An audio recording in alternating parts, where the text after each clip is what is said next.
I've worked as a cameraman and a photographer all these years, these last 35 years, and I was lucky enough to be invited on 20 high-altitude climbing expeditions, such as this one to 8,000 meter Shishapangma in Tibet, where I filmed some Americans trying to ski from the summit. I've also logged around 500 days of trekking in the Himalaya, Karakoram, and Kunlun ranges. So today I'm going to give you a kind of Reader's Digest condensed version of how I've made a living in adventure photography. But I also want to pay tribute to friends here in the Bow Valley with whom my wife Biba and I have collaborated on projects over the years, because this is where some of our greatest adventures had their beginnings. And I need to warn you, I'll be jumping back and forth through time in order to try and make sense of it all. A lot of us don't know what to do with our lives until adulthood. I was lucky because even in high school, growing up in Kimberley, I knew I wanted to pursue photography as a career. And as Craig said, I studied journalism at SAIT in 1970 and then got a photo diploma here at the Banff Center shortly after. My first serious climb was when I was 18 at SAIT in Calgary on Mount Assiniboine. Skip King, Jonas Krallis, and I had an equal amount of inexperience. We got in over our heads, especially considering it was midwinter.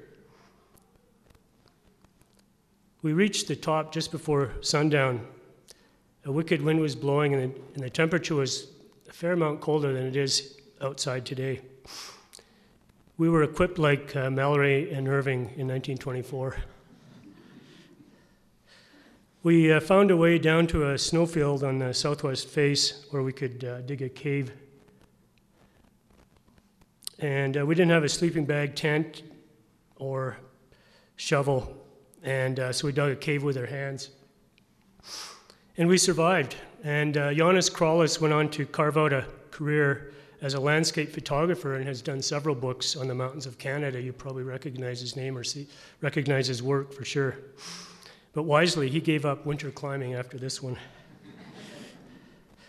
Fast forward 34 years, back to Assiniboine, working with Banff's Guy Clarkson on his documentary series called The Shining Mountains.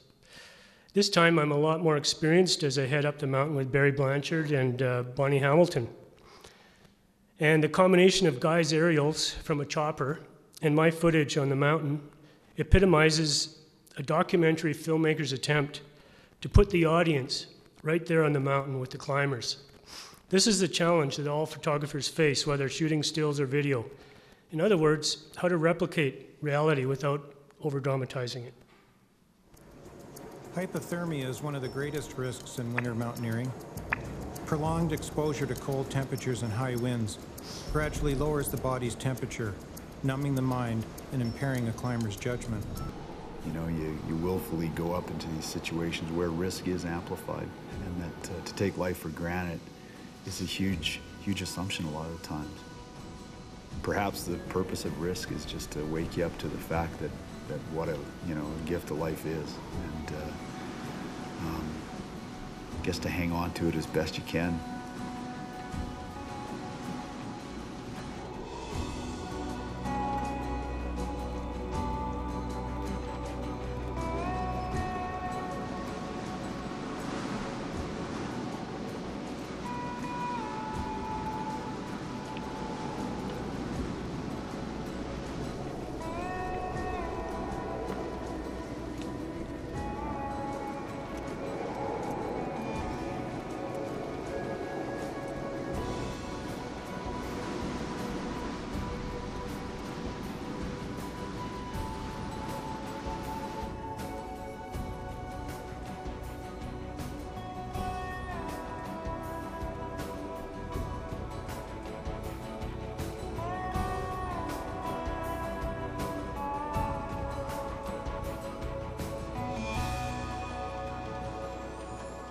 We never actually conquer a mountain. We essentially survive, and by the grace of the gods come back home again.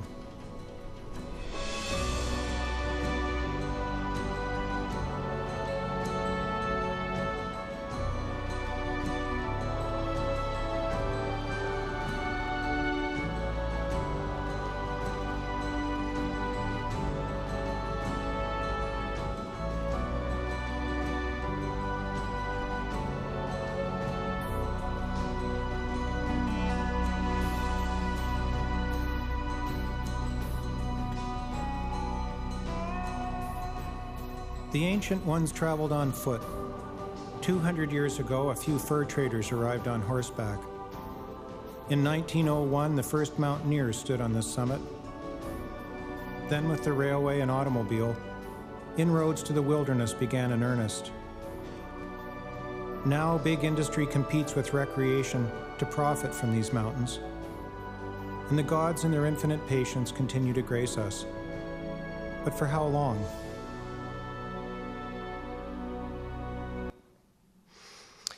What I like about Guy Clarkson is that on all his film projects, he's involved local talent.